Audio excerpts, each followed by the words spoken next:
We begin in the hot desert sands of Wilcox, Arizona, when a little cowboy lad was born, Carl Lee Wilson. The year was 1945. Carl grew up in the hot desert of Wilcox, Arizona. The baby of 3 siblings, to Lee and Betty Wilson. When he was a youngster, he was a sheer terror on the rabbits in the pasture to the north of the house. I remember that. He was also chased the chickens and chased the cats and was a general little terror around the house. Gave Mom and Dad ulcers. I'm sure that's where Dad's ulcers came from. As I recall, he played the trumpet in the band, and then he played tennis. And he was pretty good at tennis. Couldn't handle his liquor very well at that time in his life. And a lot of his evils ended up in my front yard. About 1 o'clock in the morning, it seemed like I'd hear this awful noise, and it was Carl expelling the evils from his good liquor there. After graduating high school, Carl moved to Flagstaff, Arizona to pursue a business administration degree, emphasis in accounting and girls. Carl became a lumberjack at Northern Arizona University. We didn't hear much from him very often while he was in Flagstaff going to school. I did meet one of his girlfriends in Flagstaff girlfriends before Elaine, and this is instead of BC, before Christ, this was before E, before Elaine. But this isn't a story of Carl alone. Oh no, our story shifts from the lower deserts to the high altitude of the mountains of Flagstaff, Arizona. In 1950, the first daughter was born to Ted and Mary Lou Thompson. We welcome Mary Elaine Thompson. Elaine grew up in the snowy mountains of Flagstaff and was the third of 6 siblings. Due to an early tragic loss of her father at age 11, Elaine quickly grew up into the oldest girl, large and in charge. I remember when we lived in the house on top of the hill, that Tad and Elaine would have parties. One of the things that stick out in my mind the most about Elaine being my big sister came to my rescue. She saved me. But she was an operator at Bell on the graveyard shift. And I had gotten myself into a little predicament at like 3 or 4 o'clock in the morning. And I needed for somebody to come and pick me up. And the only person I could think of to call was Elaine, her. And then there was the time I needed to sit down and give my mother some news. And so I went to her for help as to how to break the news to my mother. Guy, and I thought his name was Daryl. I think I remember that his name was Daryl, and he played basketball. So Daryl and I were probably engaged about 4 months, I want to say. We dated for longer than that, but then we were engaged. For 4 months? Yeah, for about 4 months. So we have the desert cowboy and the girl in charge, who is now engaged. But not to Carl? So if you're engaged, then to Daryl, then how did you and Papa get together? So that's kind of a funny situation. Daryl and I, and your Uncle Tad and his date, and Carl and his date, we were all going to go to the Verde Hot Springs on a picnic. But Carl's date couldn't make it. And my date, my fiance, Daryl, was a police officer in Winslow, and he had to get back early. So Daryl left the picnic early. Papa was alone. Tad and his date kind of disappeared.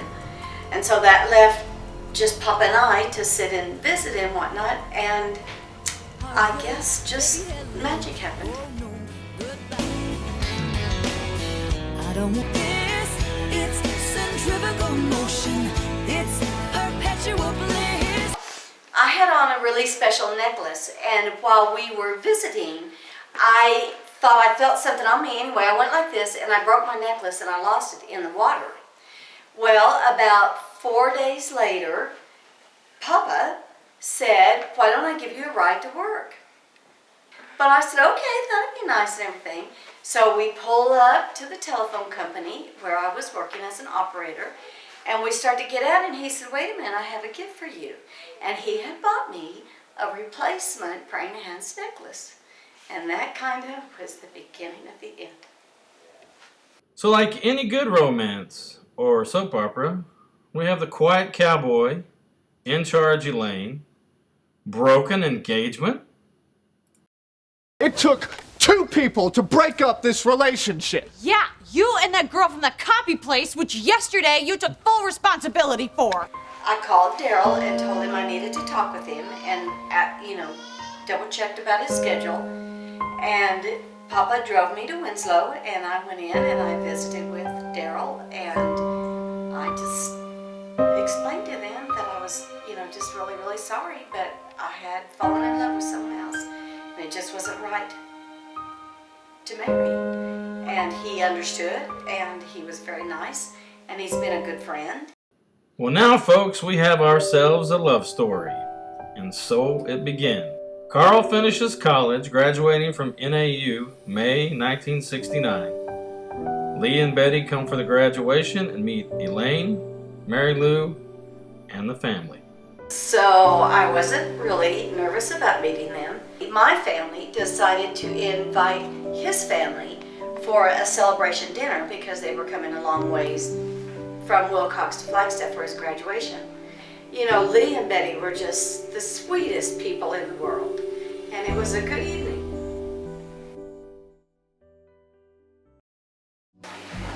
Took a walk one night to the city park, and as in the background we could hear noises and stuff, and there was a panty raid going on at the university, and while that was going on I proposed. Marry me. Were you nervous? Or did you know that she was going to say yes? I kind of figured she'd say yes. Well folks, we now have ourselves a wedding date. August 16th, 1969.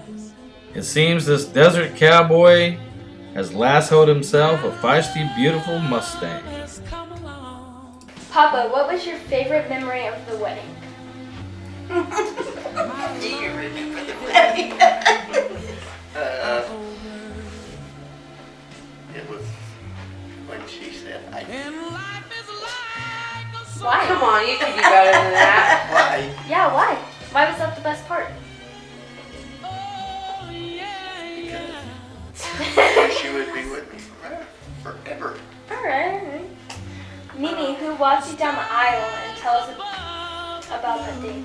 Oh my Lord. So Uncle Tad walked me down the aisle. So what I remember about that situation was Uncle Tad and Carl and all his wedding party were out in the parking lot getting drinks, liquor, out of the trunk of the car. And they were wearing white jackets, and Tad got some grease on his sleeve right here.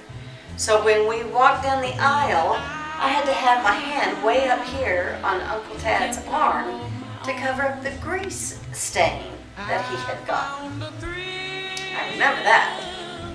But the other thing I really remember that was super, super nice was when it comes time to kiss the bride and the groom has to lift the veil, and you always think that they're going to knock the veil off and do all that. Papa was very good and very gentle and gave me a very sweet kiss. Aw, It was. Papa, Oh, Lord. was there a big party or a honeymoon? There was a reception after the wedding, and my dad and I probably drank too much because he liked the punch really. The champagne punch. And then we went to Phoenix for the honeymoon. What did you guys do in Phoenix? We stayed inside most of the time because it was 110 degrees. Come on! What do you ask? Well, no, maybe. So the wedding didn't end without Tad causing mischief, Lee enjoying too much champagne punch, and everyone wishing these two newlyweds farewell. Now Carl enlisted in the reserves and left for boot camp at Fort Gordon, Georgia, October 1969, leaving his new wife alone. Or was she alone? Oh no, Elaine was not alone. You see, Carl and Elaine were expecting their first kid. Being pregnant and having some problems in January 1970, Elaine moved to Wilcox with Carl's folks. Mama Betty was a good nurse, and I had gone down there because I'd had some problems with the pregnancy, and so I relied on Mama Betty, and that was comforting. That was very comforting. Carl returned home from Fort Gordon April 1970 and begins his job hunting. He now has the pressure of finding work to support his family. Do you have any special skills? Oh, yes, I do. I do voices. Matsumoto. Moto. Martha, can I call you Martha? No, you may not. Okay. Have any experience? No, sir, I have no experience, but I'm a big fan of money. I like it. I use it. I have a little. I keep it in a jar on top of my refrigerator. I'd like to put more in that jar. That's where you come in.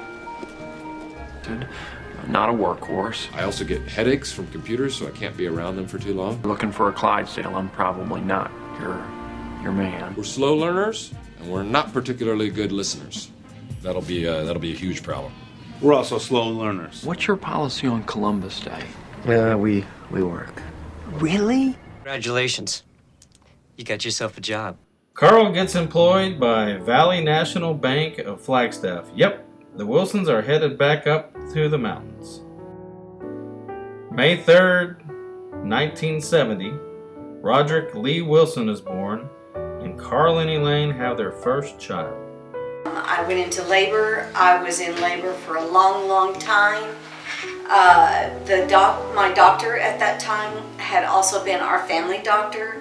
Knew Mother very well. We had us an 8.5-pound baby. With the excitement of their firstborn, Carl pursues further education and decides to return to NAU to work on his master's. To make ends meet, Carl went to work for a motel, working 4 p.m. to 8 a.m. as a night clerk so he could work on his studies. Elaine worked at NAU in the financial aid department. They lived in a small apartment above the motel lobby. A year later, Carl and Elaine moved to Wilcox while Carl looked for work in Tucson. Carl and Elaine lived on Airport Road, renting from Elizabeth Henderson for 2.5 years. So as we all know, Elaine just can't sit around, so she began working at Cochise Floral, which was owned by Ellen Clark, Carl's cousin, and her co-worker was Susie Hover Gray. They would play canasta with Dwight and Susie until 4 and 5 in the morning, and then Elaine would cook breakfast. These were fun memories that would become full circle later in our story. Now, every good story needs characters, and so far we have some pretty good ones going on, but we don't want you to get bored, so I'm going to introduce a new one. We talked a bit about Lee and Betty Wilson, but what about Elaine's mom, Mary Lou? We haven't mentioned much of Mary Lou. Well, you might be thinking she must not be involved much, but au contraire, my frere. In November 1972, Elaine is pregnant again, and Mary Lou moves to Wilcox. If you know Mary Lou, you know she was a great seamstress. So Mary Lou and Elaine set up a needlecraft shop in her home on Airport Road called Stitch-A-Bit. You got to be real careful when you say that. Over the years, if you have ever been exposed to Mary Lou, you know life is never dull. We had a company party, Christmas party, and she had her own car, so told the Dunlaps to get her headed back home in the right direction. Well, she stayed and visited after she finished cleaning up and had a few drinks with the Dunlaps. She ended up downtown at the railroad track, but it was kind of dark and it was hard to see, and she didn't realize that the street ended there, and she just kept going. And I centered her car on the railroad track, and she called, so I got up, and this was like 3 o'clock in the morning. So I got up and I went down, and the car was stuck on the tracks. I tried to get it off, I couldn't get it off. Well, about that time, we saw the lights of a train coming down the track. Well, then a truck from the railroad company came up, and they managed to get the train stopped before it got to the car. You know, I was trying to get Mary Lou back from the car. Well, she wouldn't stop. She had to go back to the car. And said, nothing's important enough to get back over here. She said, no, I gotta have my lamp. Finally, got the car and the lamp back, and we all got home. Well, after finishing December with such a flare, what is to come of January? Well, Mary Nicole Wilson was born January 10th, 1973 in Wilcox, Arizona. It seems as though the family is growing and growing, so Carl transfers his National Guard to Safford from Flagstaff. Now that we have more kids, we need more room, so Carl and Elaine buy their first home on Cox Road in Wilcox.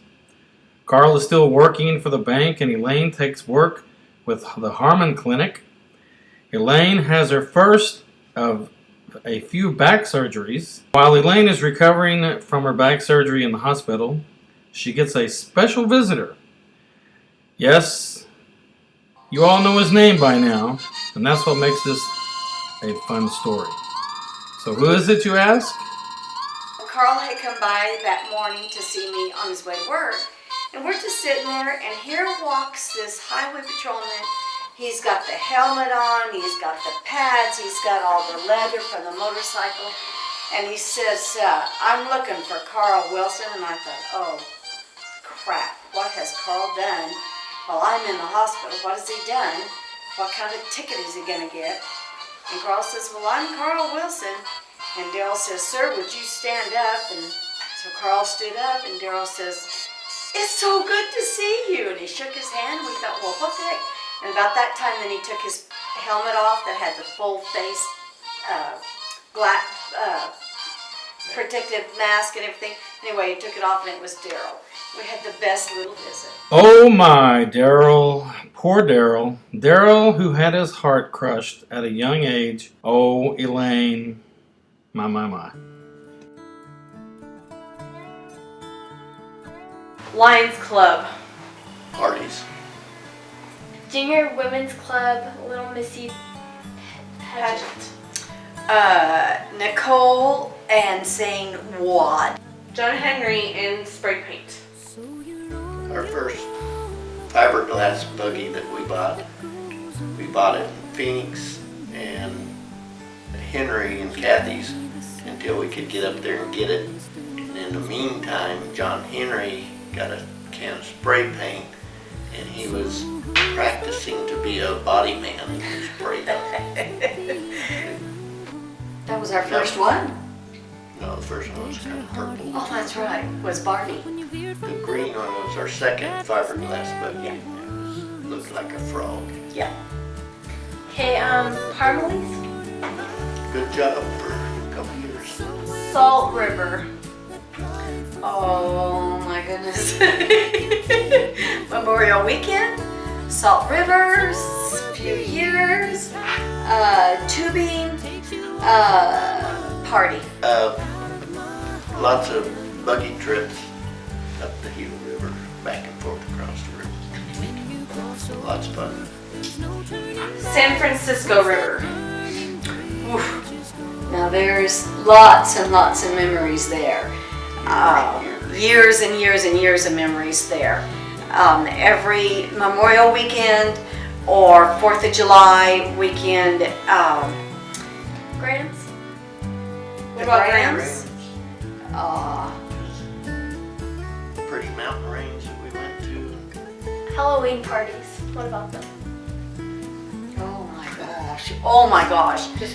So, just quickly, the Riggses, Red Wing, costumes, always in costumes. Work. Lots of jobs. Jobs. Support our family. All Extracurricular. activities we were involved in. Yeah. In Wilcox. The Dairy Queen. Well, Little League and the Dairy Queen were like side by side. We'd play a game and then we'd take them to Dairy Queen. Oh my goodness gracious, Nikki started dancing when she was 4 and she danced all the way through college. Places that we lived. What's the first memory that comes to you about Cox Road? Our first home. Breakers. What about breakers? Cool old house. Parties. Yeah, lots of parties. Double wide. Next to the folks, close to the folks, so we could help with them. One wouldn't think there was much to do and fun memories to make in the tiny little desert town of Wilcox, Arizona, which is in the valley outside of Tucson, Arizona. But folks, you see, in small towns you get a tight community of family and friends, and everyone knows everyone. This is when you build those memories of good times and hard times. Speaking of hard times, through the years in Wilcox, and although Carl and Elaine had a lot of great times, there were some hard times as well. The hard times are what can bring you down to your low, but not when you live in Wilcox and not when you come together as a community and everyone jumps in to help and be there for you. Okay, so you have Wilcox, Arizona, basically the desert, right? Very little rain, correct? So of course, our next discussion is the Great Flood of 1983. Wilcox and the surrounding areas have lots of rain in a short time.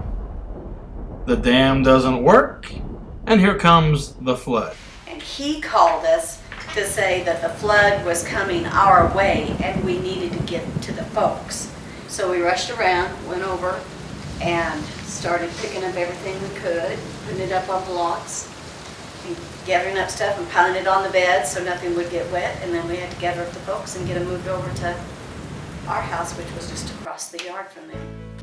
In October of 1983, Carl was offered a job at Penasco Valley Telephone. You see, Robert Shelton was a native of Wilcox and had moved to Artesia and become CEO and general manager of this rural telephone company. Robert needed a good, smart, honest, and ethical guy to run the accounting group, so he called his buddy back in Wilcox and offered the job to Carl. Now, as difficult as it was for Carl and Elaine and the family to leave, it made better sense for them to seek better employment opportunities for the family. So, in 1984, Carl, Elaine, Rod, and Nikki said their goodbyes, shed many a tear, and headed further east to pursue a new journey. It was a rough move because first off, Nikki's cat jumped out of the car and we lost the cat, and then we lost the wheel on the trailer and outside of Lordsburg, and then we stayed the night in El Mogordo and then got up to go on over the mountain the next day, and it was snowing in Cloudcroft. So it was a rough move in January, but we were happy to get to level ground. So here's where our story comes back to full circle again. So their wonderful friends Dwight and Susie Gray, who they played canasta with into the wee hours of the morning back in Wilcox, they too had moved years earlier from Wilcox to Artesia, New Mexico. It was nice to see some familiar faces in this new home. Knowing Carl and Elaine, they could never just walk away from life in Wilcox, so even though struggles were harder and there were more obstacles to overcome, Carl and Elaine would find weekends, holidays, and any chance they could make a quick trip back to Wilcox to visit friends, family, and care for Lee and Betty. Well, this back and forth to Wilcox continued over the years. It wouldn't come without the heartbreak of Petty's health deteriorating. Soon, Mama Betty passed away, and with his own health starting to suffer and the pure lonesome heartbreak of losing his wife, Lee passed away shortly after Betty. It was a rough year for the Wilsons to lose their parents and grandparents. Life would continue on, and it did in Artesia. The Wilsons were quickly getting involved in activities with the kids and finding new friends. Penasco Valley Telephone was growing. Elaine was driving Nikki to dance lessons, and Rod was getting busy in sports and band. That made it harder to make those quick trips home, but Carl and Elaine savored Memorial Weekend when the circle of friends back home in Wilcox would meet up on the river, making an annual river run each Memorial Weekend. To make these camping trips closer to glamping, Carl and Elaine purchased their first motorhome in 1987, a beauty 24-foot Class C motorhome. Oh, how the motorhome brings road trips and such awesome memories. Well, some of Carl and Elaine's close friends in Artesia learn of the rail. And camping and river trips, they get the bug to get the buggy. So Dale and Penny Taylor, John and Judy Metz all invest in this thing called a rail. And then start joining the Wilsons on the Memorial Weekend river trips. So in July of 1989, Rod enlists in the Navy. Rod excelled while in the Navy and made the Thompson family very happy, as they were a family of former Navy. Tell us about that proud moment of having your son in the Navy. Well, it was good. It was prideful. Have him graduate from basic training, and he did well. He did great in basic training. He was one of the honor guards, and it was nice. One of his shining moments. So in 1991, Rod has been gone out of the house for a while, and now Nikki graduates from high school and headed for college, and this leaves, the empty nesters. Well, life marches on. Rod and Nikki are gone adulting. Carl still moving up at Penasco Valley Telephone, and Elaine working at Dr. Soames, then moving over to Dr. Moreno's. As the years stacked up, so did the deepness and bonds formed with friends in Artesia. What you do when you have strong and deep bonds in Artesia, but yet you have strong, deep bonds in Arizona, while you pull them together for a surprise 25th anniversary celebration for Carl and Elaine. Yes, you can sometimes pull a surprise with Elaine. Has to know everything. August 1994, Rod and Nikki worked together to surprise Carl and Elaine with a party that was filled with friends, music, dancing, photos, and lots of laughter and memories. Carl and Elaine survived their first 25 years of marriage. November 1995, Rod graced his parents with their first grandchild, and Carl and Elaine became Mimi and Papa. Carissa Deborah Ann Wilson was born.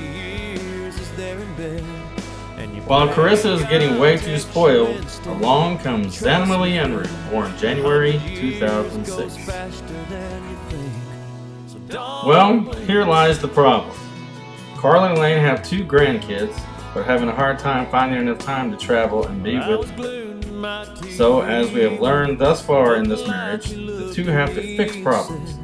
They work together to solve, they communicate, they plan, and now they make their next move. Did someone say move? What? So Carl and Elaine decide it's time to retire and go play. But with that comes yet another problem.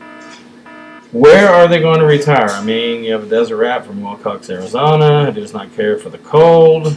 And you have a mountain person from the mountains of Flagstaff, Arizona who does not care for hot summers. Here we have what they call a conundrum. Tell us about the decision to not only retire, but why did you decide Belen, New Mexico? Because Mama Lou was in Socorro by herself, and we felt like as she got older, we needed to be closer to her so we could get to her quicker. But we did not want to live in Socorro. So we just looked around close to Socorro. Saw the mountains there, we kind of knew that's where we wanted to be. Once again, the hardest part of moving to a new town is saying goodbye to this place called Artesia, New Mexico, where the smell of oil and the richness of dairy farms and the tumbleweeds that blow brought the Wilsons so many blessings.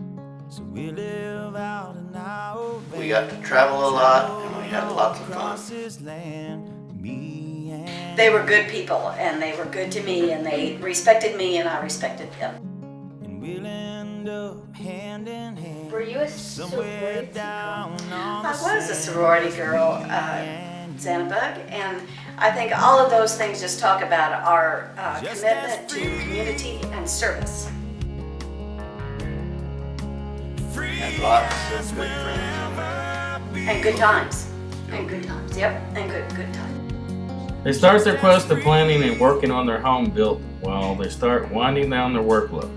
Well, come on guys, let's pack up your stuff and let's move our story to Belen, New Mexico. Now, we see Carl and Elaine's love withheld 2 moves, 2 kids growing up and moving out, lots of bills paid, lots of savings, passing of loved ones, many trips, and the list goes on. But let's see what happens next. Can Carl and Elaine survive not just another move, but the building of a new home and surviving 24 hours a day together? So explain the transition between Artesia and Belen. Did you pack up and move one day like in Wilcox? No, it was a little more gradual. Once we got the house finished, we went back and forth for a couple weeks until we fully retired. Okay, wow, so the marriage survives another move, survives adjusting to being around each other 24 hours a day.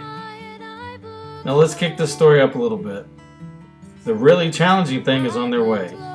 Let's see what comes next to test that love. I can't imagine having all this excitement and energy to move in your new home and finally be where you can make that last trip and start calling your new place home. But now home without so many things. Tell us what was going on and how you dealt with this.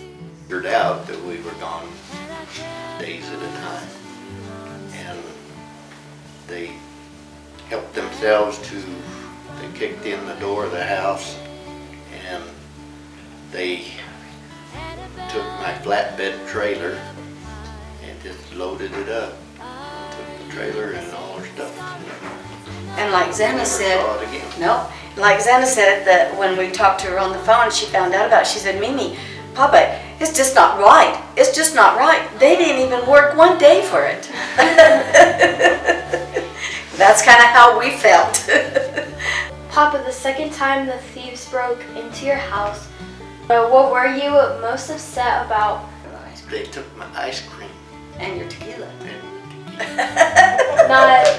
They didn't take any material things because we hadn't replaced anything from the previous robbery, so there wasn't much left to take.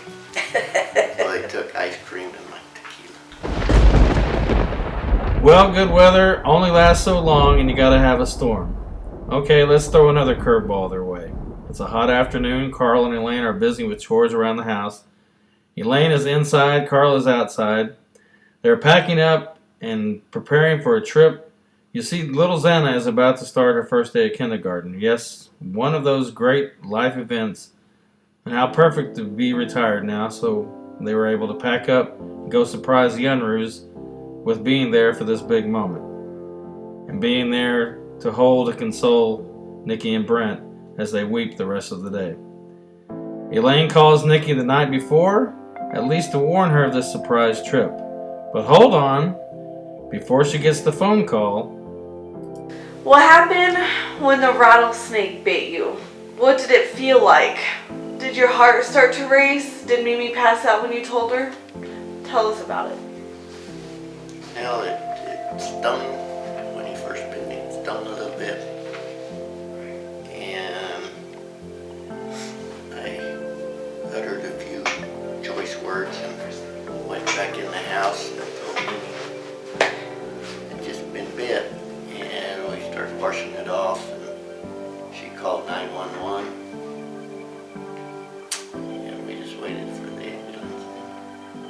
No, I did not faint. And I did not go into hysterics. So they survived thus far 2010, and now we're rolling into December. The Wilsons are thinking 2011 is going to be the new and fun one. Well, I'm going to take you back to the science lesson because that's what I do. So weather in December in Berlin, typically you have cold winds, you might get some snow, air is super dry and otherwise fairly mild. But 2010 brought a new dimension to what we call west winds. Walk us through the night the lights went out in Berlin. What made these winds different than any others? Oof. Oof. That was a rough night. Oof.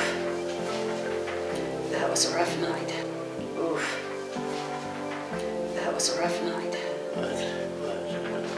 Straight on wind, probably in excess of 100-mile-an-hour wind. Broke our double doors on the east side of the house. So we had to try and hold them shut until we could get boards put up to keep them shut. And I moved my enclosed trailer, parked it right in front of those doors so it would break the wind a little bit.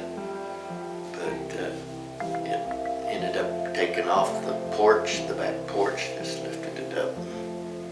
Took it over the house and over the barn and out in the pasture. They started at a little after 6 o'clock in the evening, and we did not sit down until a little after 3:30 in the morning.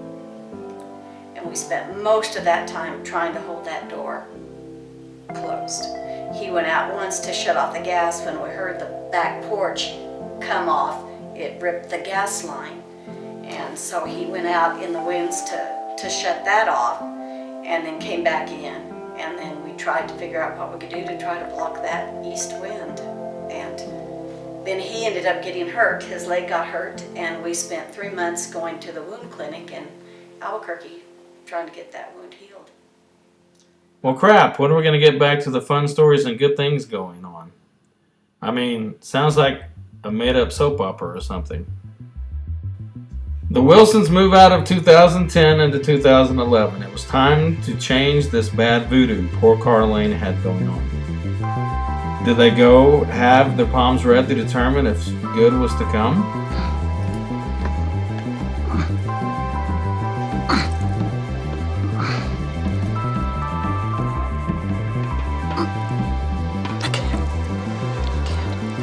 It's too difficult. I just can't seem to make contact. I don't feel his vibe. No, wait. I'm feeling something. Did they have a ghost living in their house?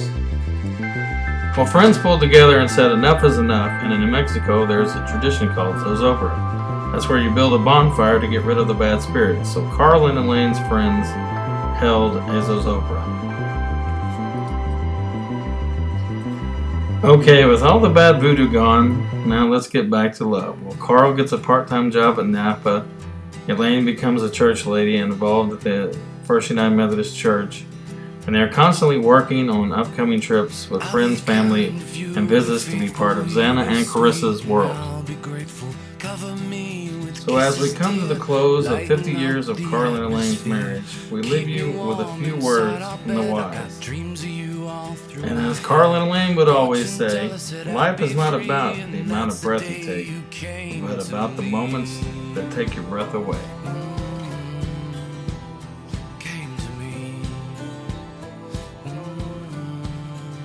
I would just like to thank you for the 50 years that you put up with me, and to 50 more. I love you.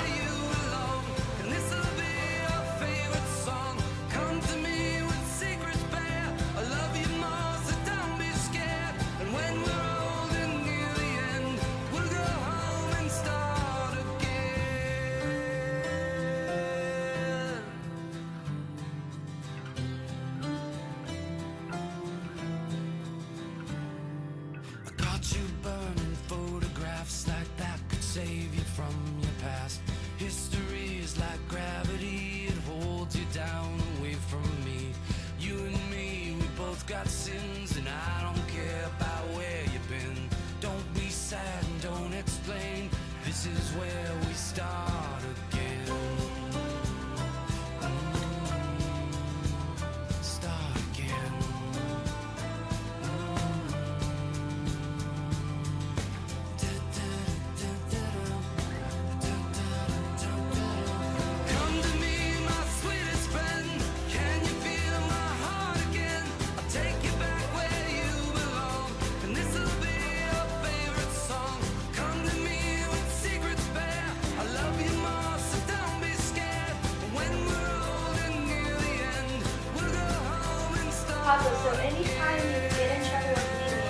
How did you make it better? Well, it was a learning process over the years. So anytime you would get in big trouble with Papa and his big temper would flare up, ha ha ha ha ha. And how in your marriage do you handle fights and frustrations? Usually he'd just walk away and let me calm down, and then we'd work it out later. Maybe sometimes I had to just lay down and take a nap. What is your funniest fight you remember, or what was the worst trouble you got in with people? Well, post memorial, probably, he and I went decided last minute not to go. Well, we didn't do something. But at the time, she was trying to quit cigarettes. She had given them up. It had been about 2 weeks. She had reached her breaking point. And when Nikki and I got home from whatever we went to, all my clothes were in the front yard, thrown out in the front yard. Well, I have written a message, and so, Carl, this is to you.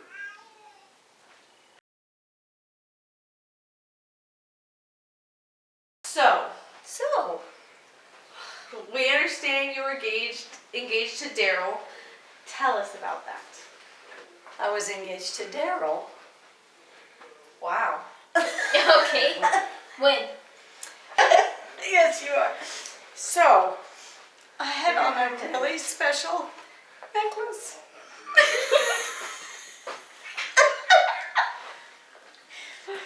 We are not gonna get done. Yes, we are. Give me a minute. We're not doing this, people. This is just Daryl. Santa. Hang on. Just cut. Okay. Can you cut that? What? Already? What We're happened? rolling. This happened What? Is the truth really coming out now? What? So.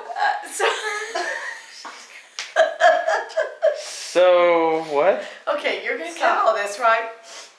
No. So, yes, you are. Yes, you are. So, If we give them a choice, Papa's not gonna say anything. you should do they will. Wait. Go ahead. We're good. Let's do it again. Did you say correct?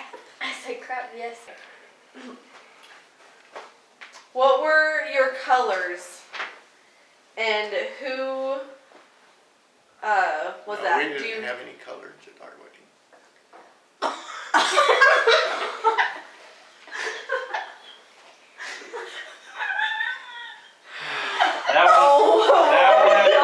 That one, unfortunately, after you're buried, Oh might bring that back. my god. You have to do a little editing on that. Oh. Okay, hold on.